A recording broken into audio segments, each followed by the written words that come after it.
Thank you. By the way, the paper I mentioned, okay, I didn't include in that the two papers I'm actually writing down. So one has nothing to do with actually with quantum gravity and down-to-earth cosmology. So, the outline of this presentation, which, if I understand from Steve, should be rather short so that there can be discussion. Unfortunately, 20 minutes have already gone. Is this. So I would like to start recalling what could be a structure of short-distance correction to the Einstein-Hilbert action. Then I will make a little parenthesis on deflection and time delay in ultra-relativistic collisions. I wrote down this. I now realize it's a little bit too small, I guess. We'll see. And then, okay, I will come to the main point, which is really a point stressed or made in a paper by Kamanho, Edelstein, Maldacena, and Zibodnov last summer, and a little follow-up by our group, D'Apollonio, Di Vecchia, Russo, and myself.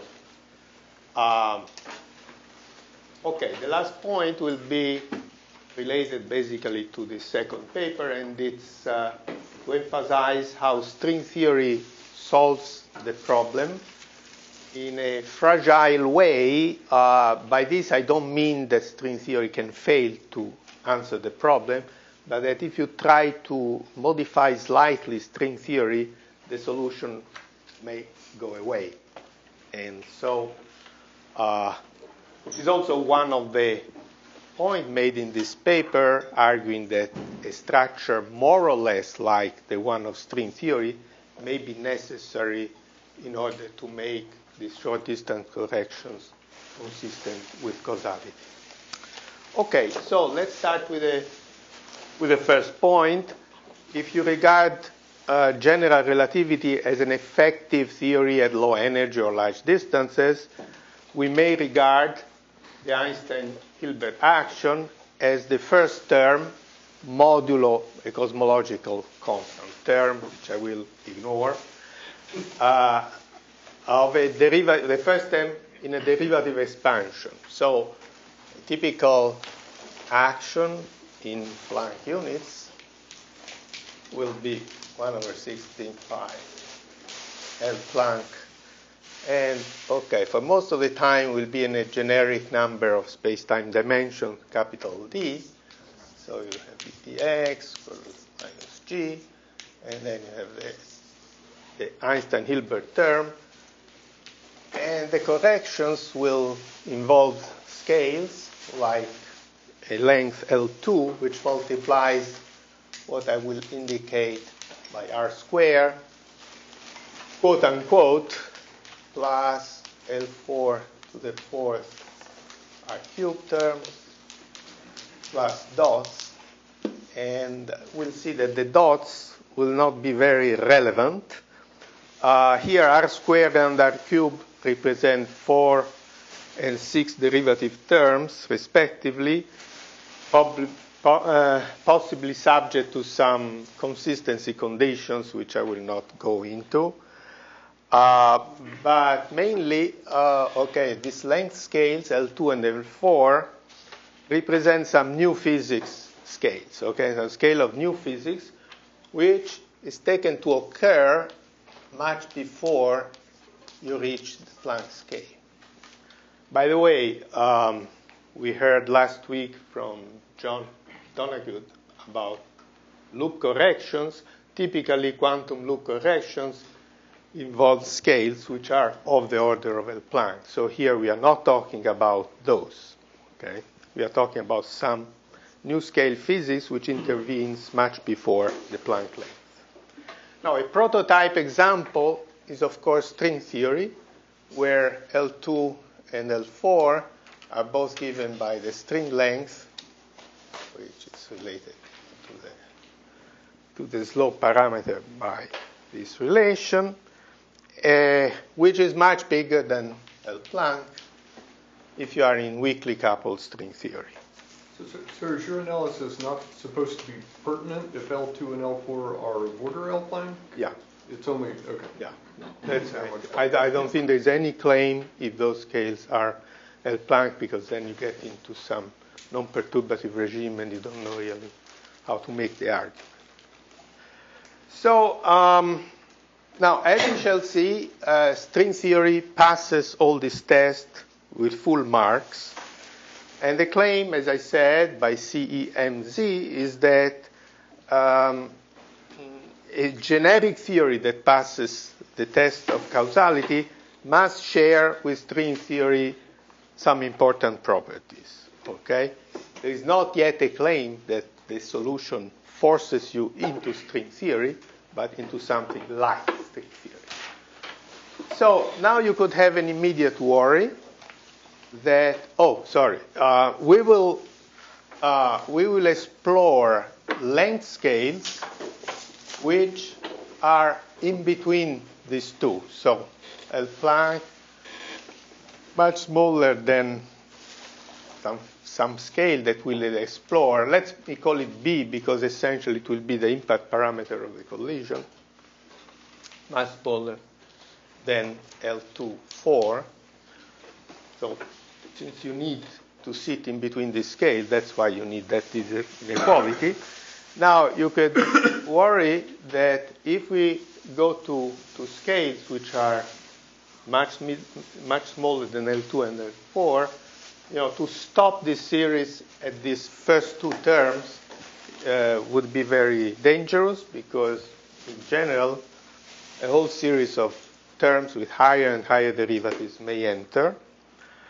But this gentleman, CEMZ, claimed in the paper to have identified a process in which those two correction terms dominate over everything else, and therefore, just on the basis of consistency, you can make progress without worrying about how this series of correction continues.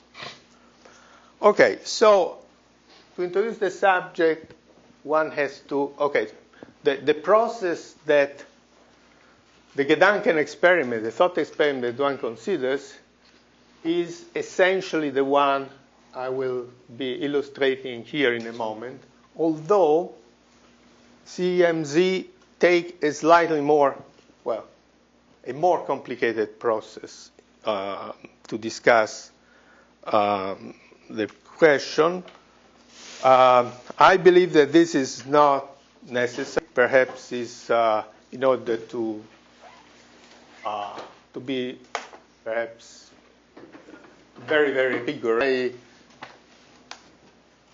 I discussed with one, and he said that he wasn't completely sure whether in a simpler process you could have some kind of exponentiation that they need. But I don't think this is an essential point.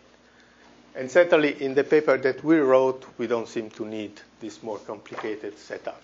So the process that they themselves describe in the paper is indicated here, is an ultra-relativistic collision, say two massless particles that collide at center of mass energy E with an impact parameter B. And what is known, studying the geodesic motion of these particles, is that the trajectories suffer a deflection and a time delay. And those are shown in this picture, where here we are in light cone coordinates, U and V, T plus C and T minus Z. So particle 1 comes this way, particle 2 comes this way. And the important thing is that when they cross, when the two trajectories cross each other at some time 0, here, the trajectories are shifted by a delta U and delta V respectively. And, this is a projection of the motion on the TZ plane, so it doesn't show the transverse coordinates, so you have to imagine that these two trajectories are also displaced with respect to each other in this direction. And and so you have a deflection and a time delay that you can study classically. However, there is an interesting, nice way to describe both time delay and deflection angle from a quantum point of view. You construct the S matrix for this process, and then by using wave packets, you can see reconstructing from the initial wave packets the final wave packets. You can indeed check that the wave packets suffer a time delay and a deflection. Okay? This was first done, I think, clearly in a paper by Ciafaloni and Colferai, and the argument is actually repeated in the paper of Juan and company. Now, I don't know if you can see this. This, I think, we wrote also a couple of weeks ago. So the S matrix. So this is all done in the weak gravity approximation in which the deflection angle is small. So you don't have to go to very complicated regimes to expose the problem. So the S matrix takes this iconal form, e to the 2i, a phase, and the phase to leading order in the deflection angle takes this form. I read it, okay, GS over h bar, some constant, which depends on the number of dimensions, and this power b to the 4 minus t to make everything dimensionless, okay? By using the relation, sorry, I didn't write it down, g square root of s equals some Schwarzschild radius to the power d minus 3, I don't think I wrote it here, with, again, some proportionality constant in front. Okay, you can also rewrite this as E times B over H bar, R over B to the D minus 3, where this, okay, where we will see what this is. Plus higher orders in general in R over B. And the important thing is that this calculation gives this result with a C sub D, which for all D is positive. Okay. What is the consequence of the positivity of C over D? Is that the scattering angle, which is simply, turns out from the calculation, it's pretty trivial, turns out to be up to a factor 1 over E, the derivative of the phase shift with respect to B. Okay, takes this form. And since CD is positive, and we are always in D larger or equal than 4 dimensions, otherwise asymptotically the space is not asymptotically Minkowskian. So this is always positive. There's a little subtlety at D equal 4. At D equal 4, C of D has a pole, 1 over D minus 4. So the phase shift takes this logarithmic form with a minus outside. And but you see, in the scattering angle, at least, the singularity at D equal 4 disappears. You get just a number, you get 4, I think, times R over B, which is nothing but a generalization of the Einstein deflection angle when you have a massless particle and a massive one. So this is the generalization to the case of two massless particles. Now, what interests us more here is delta T, which is given, well, which is accompanied also by delta Z, plus or minus, depending on which side you look, okay? Delta V or delta U, which is simply the derivative of the phase shift with respect to the energy, which is positive, again, for D equal bigger than 4, and, okay, has this logarithmic singularity at D equal 4. But in any case, the general result is that both the scattering angle and the time delay are positive with respect to the value at large B. Okay? If you are in D larger than 4, at large B, there is no time delay. Okay? If you are in D equal 4, the wave function is disturbed also at very large B, but still the time delay increases in the positive direction as you move from large B to small b.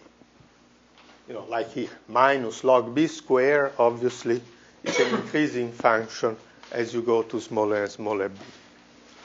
Okay, so.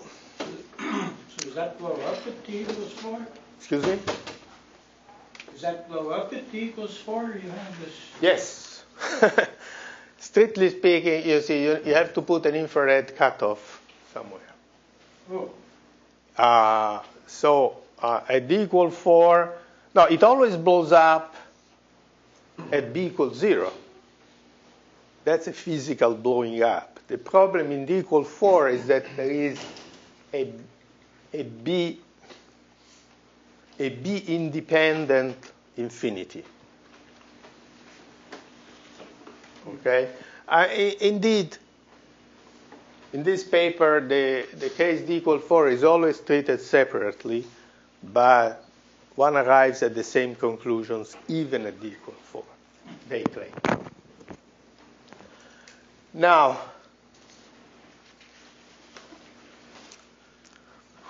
so I hope this is clear.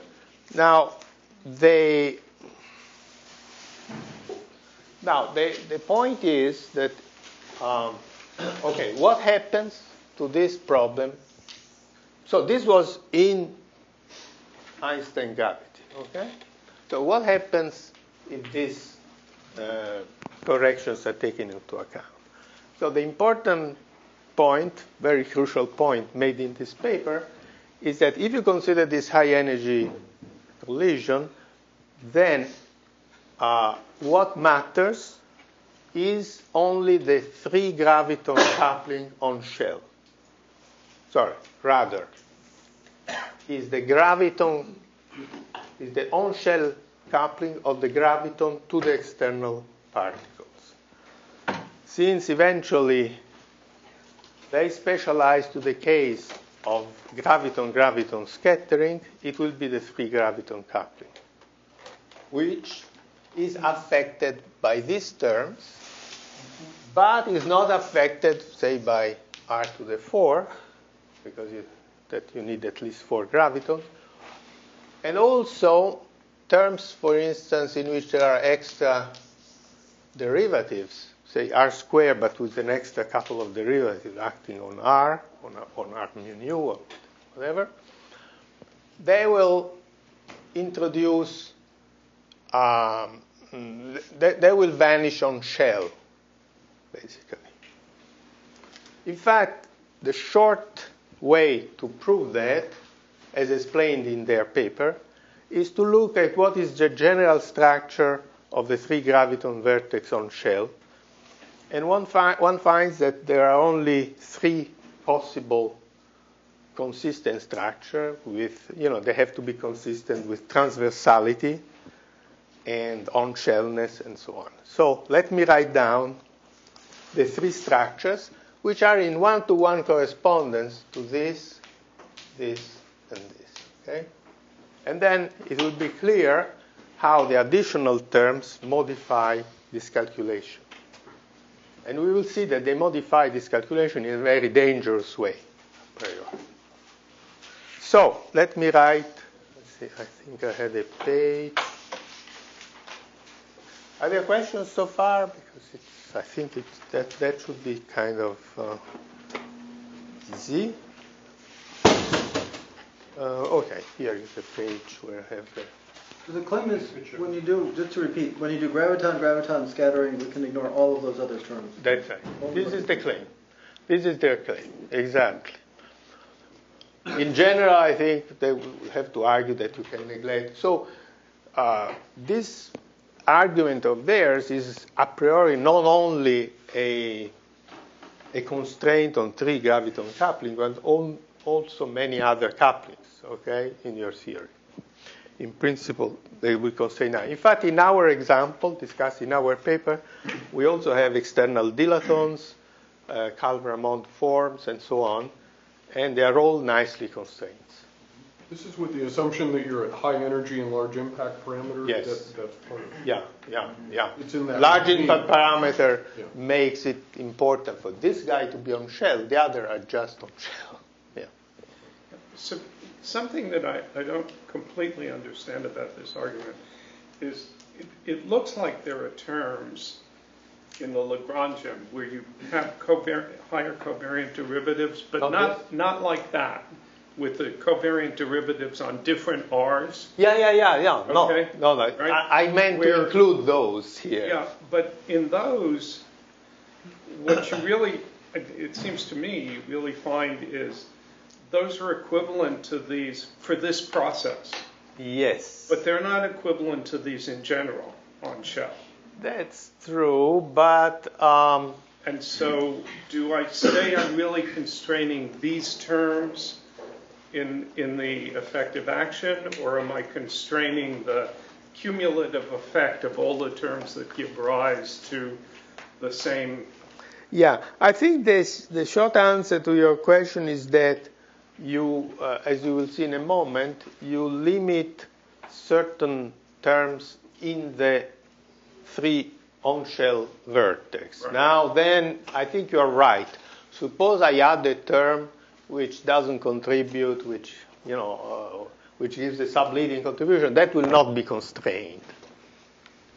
Yeah. If I understand your Some question. leading contribution in this particular The process, but Now, it could be that some other argument forbids them to. but see, it could give something that looks like the effect of these two terms plus something subleading. Yeah. Now, the only way out I could see is that you could cook up R squared terms with this quote unquote, which fail to give the correction that gives the problem. But otherwise, you see, I think they make very specific example of this R squared and R cube, and they do give contributions. Right. Okay. But I think a simple way to say this is just that the 2 to 2 graviton second amplitude one is focusing on the p-channel graviton pole, and near that, in that kinematic regime, is dictated by the 3-point on-shell vertex, and 3-point on-shell vertex cannot depend on any other parameters. So if you have, the point is that if you have extra derivatives, you'll get extra powers of the momentum, right? And the way they have to combine necessarily is through giving a k-square, the p-square of one of the external legs. Because, it seems, I think they studied carefully this problem, and they found only 3 possible structures, which I will associate with R squared and R cube, but I think are more general, R is R. And the structures are like this. So let's draw this diagram with now 3 gravitons. Let's call this graviton 1, graviton 2, graviton 3. Let's call this P1, P2, with P3 with a convention that this is incoming, outgoing, and this we call it Q equal P1 minus P3, okay? So using transversality and everything, you find that R gives the following structure.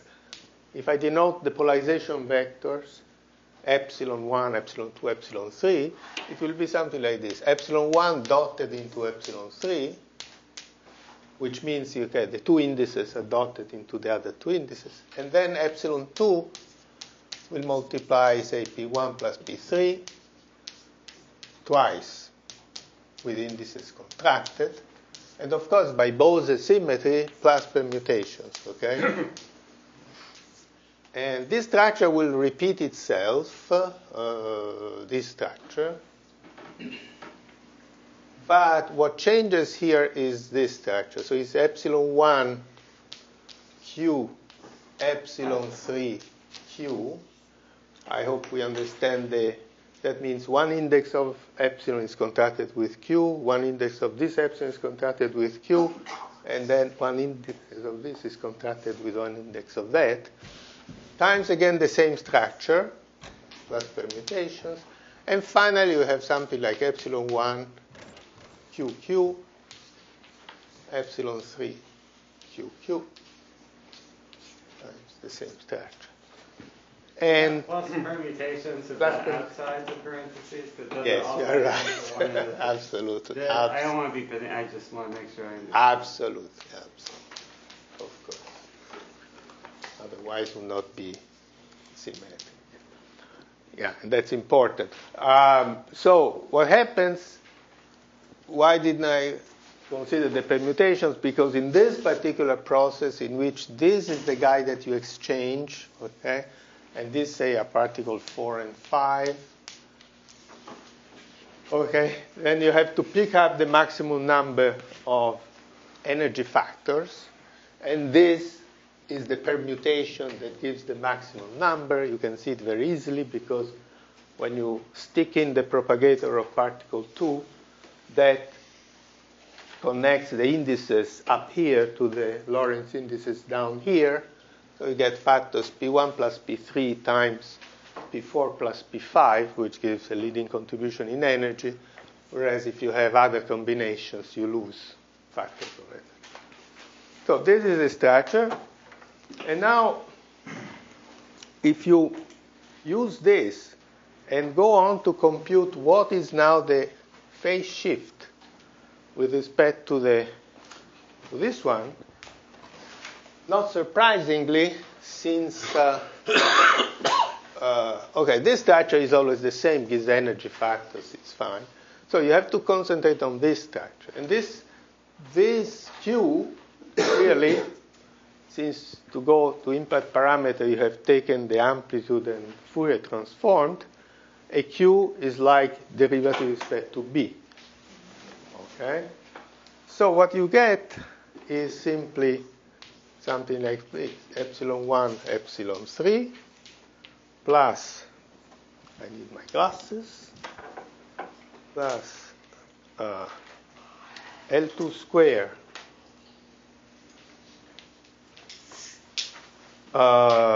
epsilon 1, okay, let's write it in detail, d dB nu, epsilon 3 d dB rho, nu rho, okay, plus L4 square. Maybe with some little numbers, but you'll see that it doesn't matter. The signs, for instance, eventually will not matter. That's why I'm a bit sloppy there. Epsilon 1 dB dB, namely all indices contrasted. Epsilon 3, sorry, it's a little bit long. dB dB. Let's close one parenthesis. Okay. Times, same thing. For 1, 3. Goes to 4, 5, I would say. The whole thing acting on the delta 0 of V and B. But this is the delta 0. I should have called it delta 0. So, you see now where the danger is. This derivative with respect to B, if they act on a power of B, like B to the 4 minus D, bring down factors of 1 over B. What else? Okay? These factors of 1 over B are multiplied by L2, by powers of L2 or L4. And so, you get things like delta 0 B, 1 plus or minus, y plus or minus we will see in a moment, order L2 square over B square, plus or minus order, all sort of things like this. Okay? You could have hoped that the corrections come with the right sign if you take these coefficients to have the right sign, but that doesn't work because of this polarization structure, you can always adjust the relative polarization of the incoming gravitons in such a way that either one or the other goes negative. And since this term becomes larger than 1, that's where the negative time delay comes about. Okay?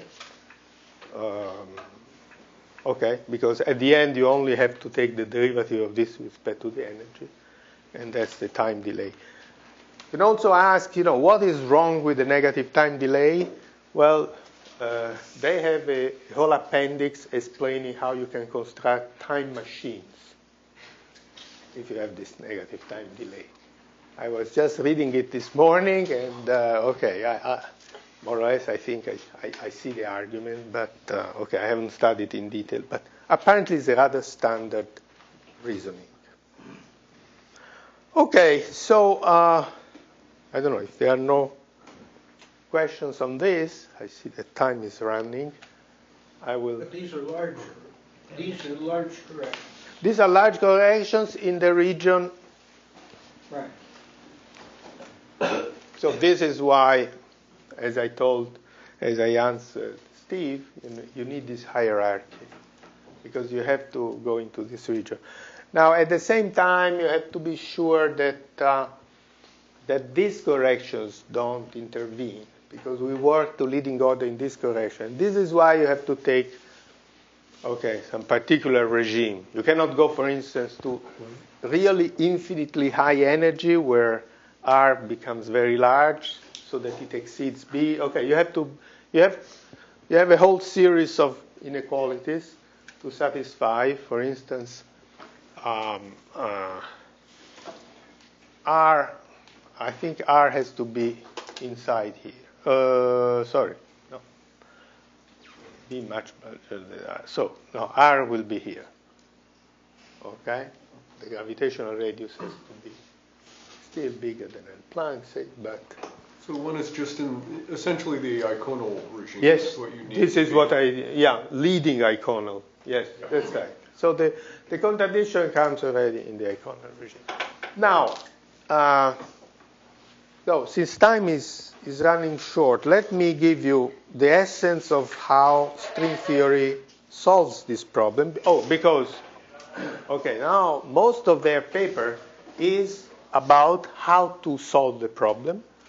They discuss all sorts of different possible solutions, proving that they do not work. Concluding that it seems that the only way out is to exchange in the T-channel not only a graviton, but an infinite tower of particles, of weakly coupled particles of arbitrarily high spin, like in string theory. Okay? And in fact, string theory solves the problem that way.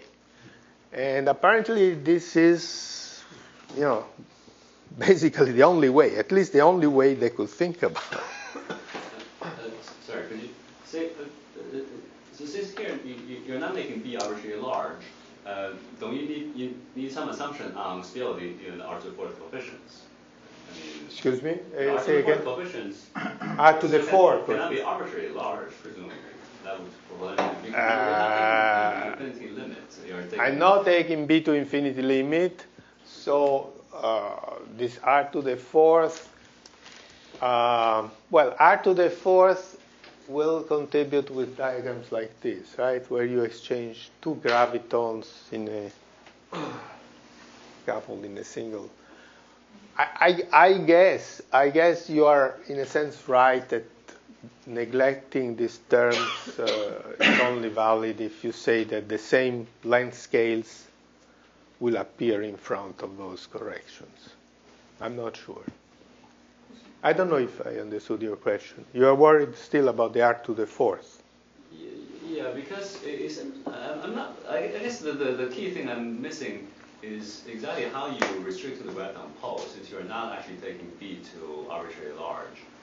Yeah, but this is. G Newton can be smaller than anything. Right, so you could take G that. Newton is as small as you want. Yes, yes. So then you're just looking at the tree level diagrams. Well, tree level is also not good enough.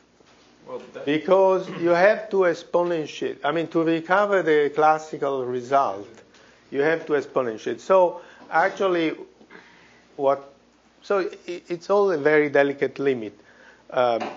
This is why they invented a very complicated process, which is not graviton scattering, but is the scattering of one graviton of a sequence of soft gravitons. So they build the exponential not by summing an exponential series, 1 over n factorial plus delta to the n, but they build it in the way you define the limit of n, delta over n to the n. Okay, so they have multiple scattering. Yes, multiple scattering, each one of which is very nearly trivial, but there are many, many of them. That's this is how they get it this way. I mean, but no, usually I think the iconal is more like this. It's just two particles. Whereas this is really the fact that you have one graviton hitting, a stream of soft gravitons which come one after the other. They are also displayed in time. And each one gives a little contribution to the S matrix, which is very close to being trivial. Aaron is right. It is the iconal in the sense that the recoil is small. That's what you're insisting on because the gravitons are small. Yeah. It's true. Also here, the recoil is small. Sorry, this is naive, but I mean the art of the fourth. So at least if the background is Minkowski space, then isn't the leading piece of that like an 8-point interaction between the gravitons? 8? No, why 8? Because there's DH, right? R is the kinetic term, and so if you're expanding around flat space. No, you still have. It's H box H. Or sorry. No, but you still get. Box, sorry, because so okay. I think you still get two derivatives, but you'll have a diagram like this. Now, a diagram like this is subleading with respect. You would even have the 4-point contact, so. Yeah, the 4-point contact. But that will be subleading with respect to one in which you simply repeat the. Sorry, if you're thinking about the 4-point process there, you would have the 4-point contact term, 3 level, from R to the 4. Yeah. So that's the leading contribution. You don't have to go to a 2-loop diagram. Yeah. You just have the cross diagram. Contact term. Yeah. So there's a vertex in the middle. But that's got to be highly suppressed. Which one are you saying? You want Just a coupling in the middle? The cross. Like lambda phi to the 4. The crossed ladder. Yeah. Oh, the cross ladder. No, the cross ladder with an interaction. No, just the X diagram. Just the X. Just draw an X. Oh yeah, no, that is lead. That is included. No. Just an X. Just an X. Nothing else. Oh, just an X. Yeah. Oh. Just an X. But that's. Oh no. That is a point interaction. There is no propagator. That will be killed at a large B like hell. Yeah, but the B is much less than L2 and L4, so sorry about that. No, but still the fact that, it is much smaller than this, but still,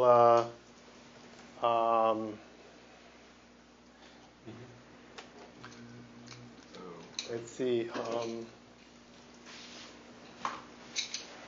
yeah, but I think you'll also lose powers of energy. From R to the fourth, it's basically derivatives on the exterior one. So it's box H, box H, box H, box H. Right. Yeah, there's a bunch of derivatives. That's right. Yeah, no, I don't think you can compete. But they're balanced by whatever scale is multiplying that, which he hasn't told us. It's not box. There's a non-vanishing contribution in general from R to the 4. It's not box. It's that's not just R either. Yeah, but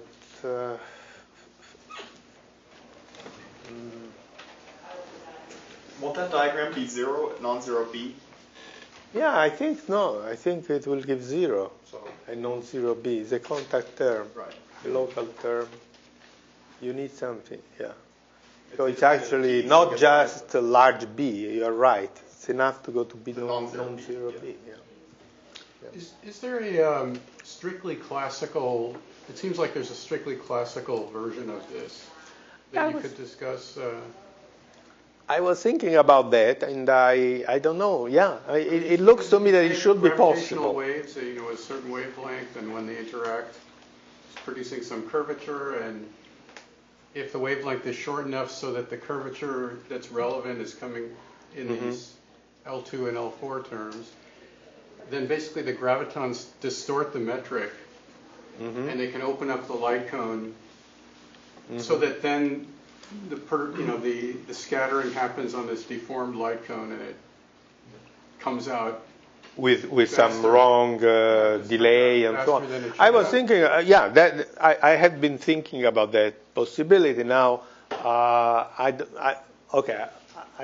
didn't try to construct an argument. There is also the worry that maybe you have to do things quantum mechanically to be sure. But if it is so identical, it is basically classical. Right? Yeah. So this should be pretty closely related. Yes. No, I agree. I mean, if you do it quantum mechanically, you are on the safe side. But in general, there should be a classical equivalent. Now, I have been asking myself exactly that question. Why not try to construct directly an argument based on this theory seen as a classical theory and constructing? I guess it seems like it's a classical argument that is very conveniently done in the Feynman language. Feynman if I tried to rederive this classically, it feels like it would be harder. Maybe that's just because I haven't really done it. But it should be possible to say something classical. I mean, quantum mechanically, you have to go to this high energy limit. You see, for instance, this process is classical only if there is a large phase shift. Otherwise, there is a difference between the classical and quantum problem. But since in any case we go to large phases, there should be. My feeling is that there should be a classical equivalent. Right. There are papers where they worked out the light cones of gravitons and things like Gauss-Bonnet gravity and found that they were different. So, in terms of coming back to the big picture statement, so the assertion is, under these circumstances, you have to have exchange of higher spin fields to save the day. Yes. Basically. And you might say, well, okay, so this is an argument that string theory must be the theory of quantum gravity. But of course, one is making this assumption that L2 and L4 are large as compared to L Planck. That's and you true. Don't have any. No, I think this is only in that context. If you want to modify gravity at scales which are much larger than L Planck, then at that same scale, some new particles must appear. Okay. Yeah, this I think it's the only statement they. Now, the string theory example seems to support this because this was the last part of my talk. What happens there is that the phase shift is modified at small b in string theory in a controllable way. And so basically the statement I can give you, since there is very little time, I'll just give you the result, which I have actually for a slightly different problem, the one we analyzed with D'Apollonio et al., which is the scattering of a flow string on a stack of D branes. Okay? And suppose you take the massless sector of the theory, say the bosonic massless sector of the theory. And now here you also have an impact parameter. Okay? When the string approaches the stack of branes and at a certain distance, with a certain impact parameter. And, so what you are considering in this case is the relative orientation of the impact parameter and the polarization of your gravitons or other massless states in string theory. And there you find, in analogy with what with Amati and Cefaloni we found in the particle-particle collision is that there is a substantial modification. So as you go to this region B smaller than L2, L4, which in string theory means root alpha prime, the real part of delta behaves, in this case it's slightly different, but it's substantially similar, EL string, H bar, and then you have RP. Now, instead of having R Schwarzschild, you have the radius associated with the geometry produced by the brains over L string Y to the 1/2 to some power, which, okay, for the superstring it's 7 minus P. P is the P of the P brains. 1 plus corrections or the B square over L string square Y, where Y is log alpha prime S. So you see this solves completely the problem. There is also an imaginary part, by the way, which is very interesting, and this is the topic of my real next paper, which, well, I'll write it because I think it's interesting too. There's the 1/2 here, but then otherwise it's very similar. Oh, no, there is an important factor, e to the minus. Well, a small b is the same thing. Okay, so what happens is that the first term, so first of all, the redshift approaches a constant value, finite constant value at b equals 0 because of this 1. And it is positive, it has the correct sign. Now, if you look at the corrections, which still have this shape, the corrections now will act on this subleading term. There is, of course, there are also b to the 4th over L string to the 4th y squared, correct, and so on. But each time you act on a b, you get a 1 over b. And in the end, you see, since now L2, L4 are L string, the corrections are always of the form 1 plus or minus 1 over y plus or minus 1 over y squared. I hope it's clear. Huh? Trivial algebra. This derivative arrays powers of b. The coefficients are precisely this, but, and this is crucial, you get a 1 over log s suppression of the correction. So the corrections are always subleading in string theory. Now, and then you can ask which elements of string theory are essential. It seems that a very essential property of string theory to solve the problem is this log, which itself comes from the fact that string theory has Regge behavior. Okay, the amplitude goes like alpha prime s, say to the 2 for a spin 2 object like the graviton plus alpha prime t. Okay, which you can write as is to the alpha prime t y. Okay, because my log s is y. So, besides the usual quantum field theory factor, s squared, there is an exponential damping because t is negative in the physical region, which with a coefficient which grows logarithmically with energy. In the old days, when I was a kid, this was called the shrinkage of the forward peak, due a prediction of Regge theory, which is seen in the experimental data, by the way. So,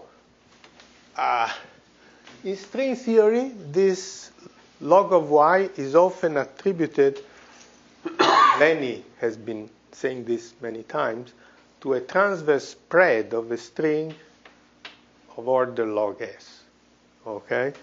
But it also comes in field theory. For instance, if you try to build Regge poles out of ladders, T-channel ladders, then this log S is the rapidity, log S is the rapidity interval, and you can see the fact that B square is of order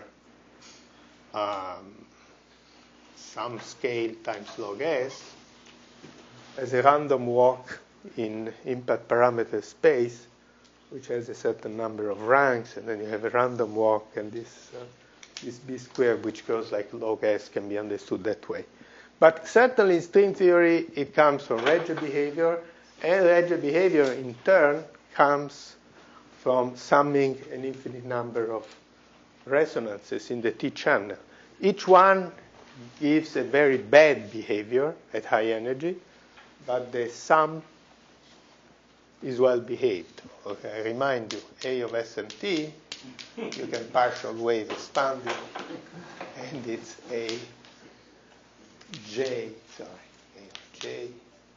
of S, Pj. Sorry, in the T channel, I want to do it. Okay, if you do a partial wave expansion of the scattering matrix in the T channel, you get something like this, which of course, in which clearly each term in the sum diverges faster and faster at high energy and fixed momentum transfer by the Sommerfeld-Watson, I think, transform. You can resum the series, and if some analyticity in the J plane is satisfied, the whole sum can very well go like n to some J of T, which is what we also call alpha of T. So,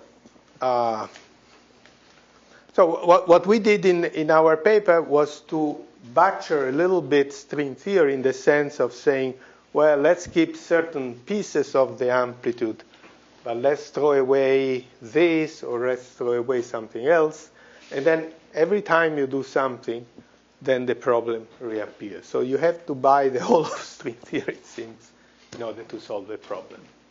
So nothing that you've said so far suggests that I need anything more than the leading trajectory.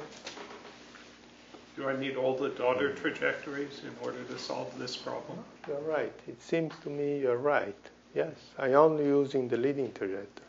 So rod theory would be just as good. Which theory? Rod theory. Oh. Rod theory. Rigid rudder. Yeah. You're right. No, I don't see. Yeah, you need an infinite number of spins, but the leading trajectory would be sufficient for these considerations. It seems to me. Yeah, you're right. So if I'm in 4 dimensions, then the R squared bit is Gauss-Bonnet, and that doesn't matter, right? That's in fact in 4 dimensions. In 4 dimensions, they discuss the fact that the good R squared, the R squared with quotes unquotes, is the Gauss-Bonnet, and therefore there are no corrections. But the R cube is there, healthy, and so in 4 dimensions they only claim that there is a constraint in this R cube. That is true. And by the way, in superstring theory, type 2, there is no correction. So in any case, there are no corrections at this level, in the effective action. In the heterotic case, I think there is R cube. Is that correct? And in the bosonic theory, there are both. Okay. So just as a toy model, we took the bosonic string, and then we see actually all sort of corrections come in, but then they are killed by this mechanism. Aren't there ways of getting a Gauss-Bonnet correction in superstring theory? In superstring theory, I think the point is that the Gauss-Bonnet maybe is not trivial because of the dilaton, because there is also a dilaton at 3 levels. There is always a e to the minus phi, so but that would mean that it only contributes thanks to the fact that the dilaton is non-trivial. So some derivative have to act on the dilaton, so it still will not contribute to the 3 graviton. There's no R square in the case of very two supersymmetries. It's just covalent supersymmetry. There's no even if you include more dilatons. In the bosonic case, there is an R square, but not in the superstring. But there is R cube in heterotic. In heterotic, yes. Yeah, exactly. Sorry, but I was still confused about the argument regarding the higher order terms. It is true that R4 by itself, the tree level contribution due to that term, is going to, if Fourier transform with value Q, is going to be completely local. But if you consider the full 1pi effective action, do a tree level amplitude out of that, there will be non-analytic terms in 1pi effective action. That involves things like roughly log the box R support. For example, in type 2D string theory, there's at box with a 5 R support order, there's a logarithmic dependence from the 2-loop and type 2D. And generally those, if you Fourier transform, you will get contributions that are not localized in C. No, but be careful. I said already, let's not worry about loops. Because loops will be down by powers of L Planck over L string. So there will be, in string theory where fortunately there are no infrared ultraviolet divergences, actually loops are under control. Now, in a theory where there are really ultraviolet divergences, you may argue, are the loops really down by LP? They are down by LP, but times UV cutoff, which in string theory is the string length. So there, you are okay. But in general, you may ask that question, I think. Yeah.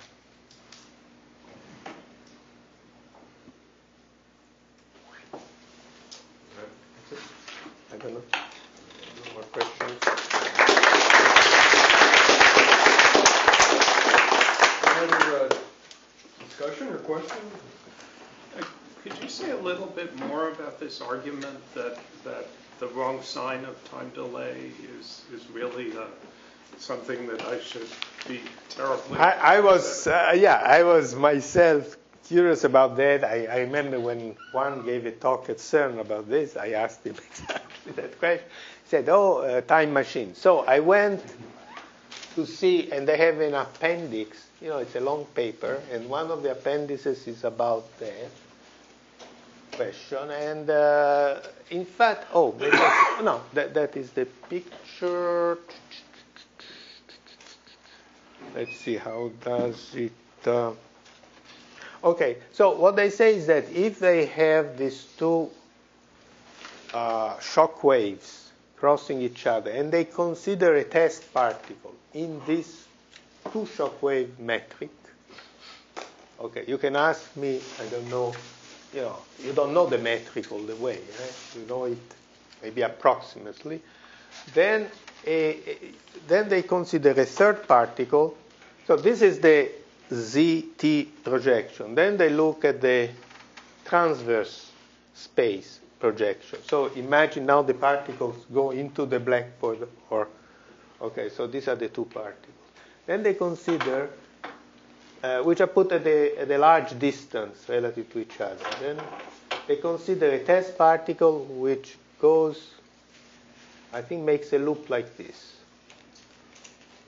which here they draw like that.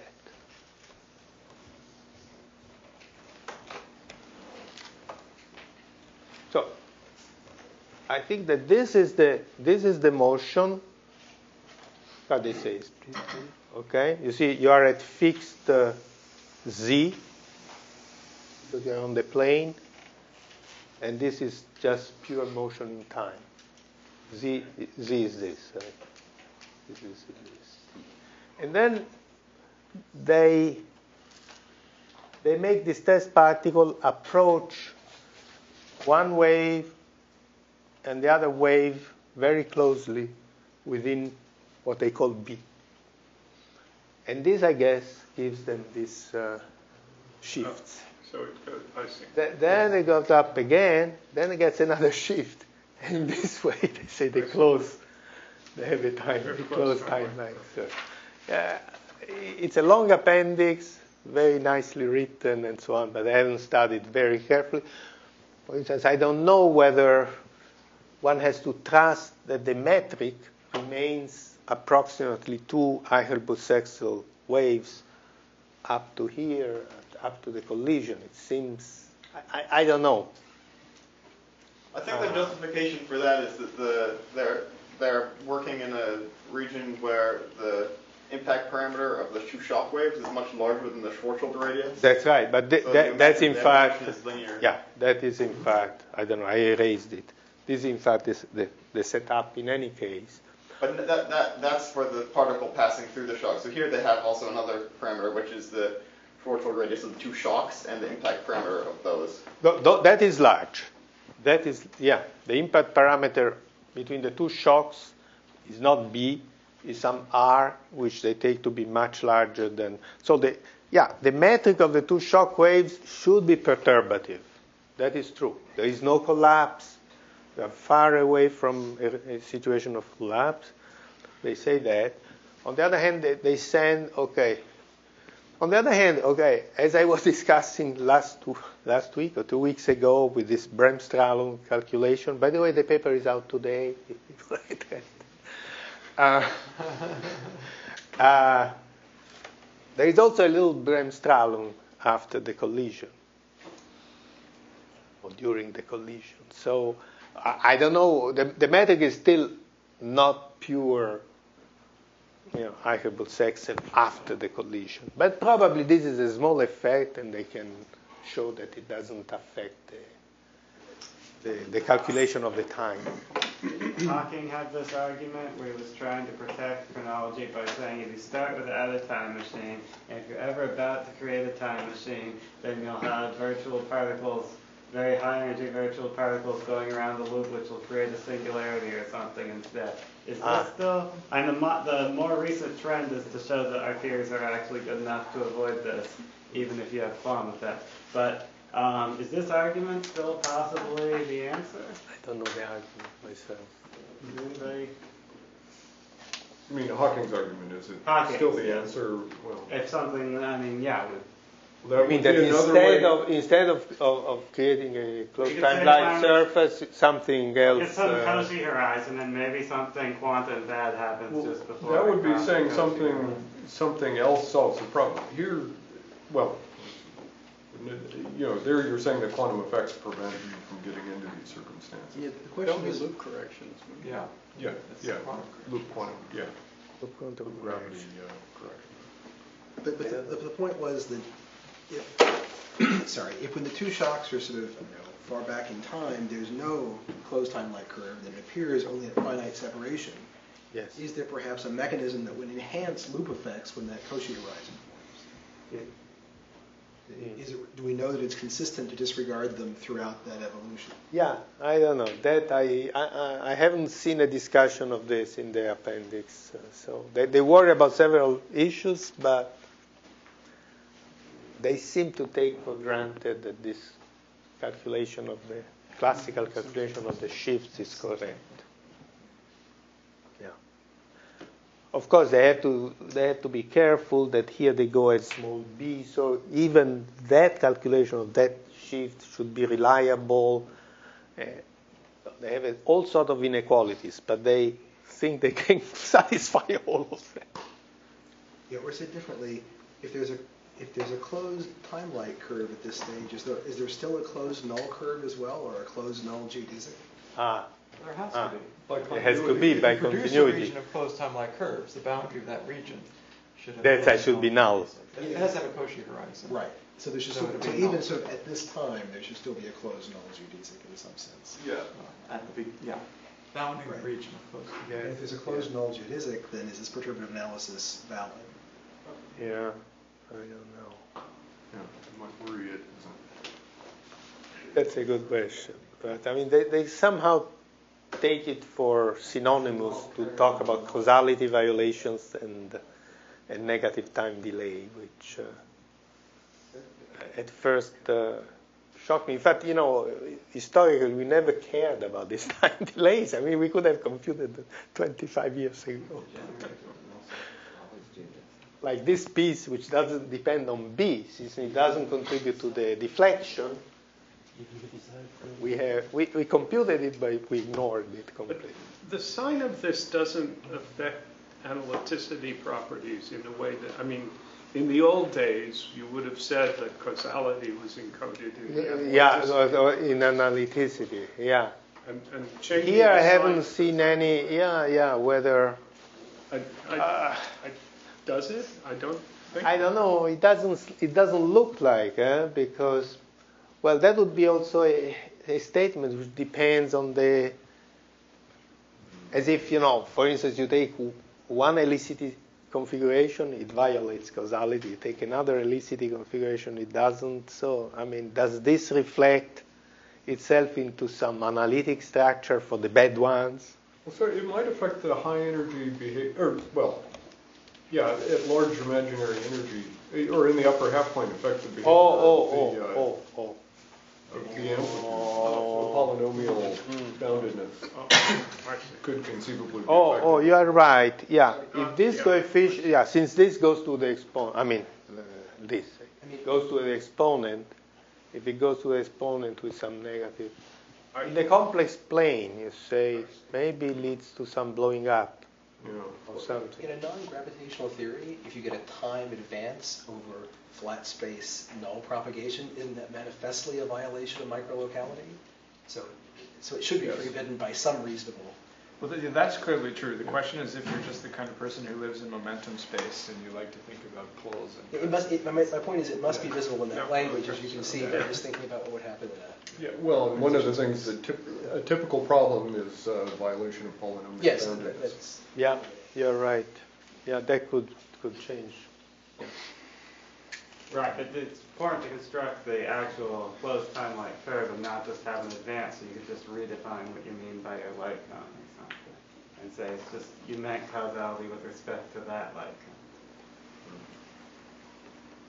cone. That, I don't know.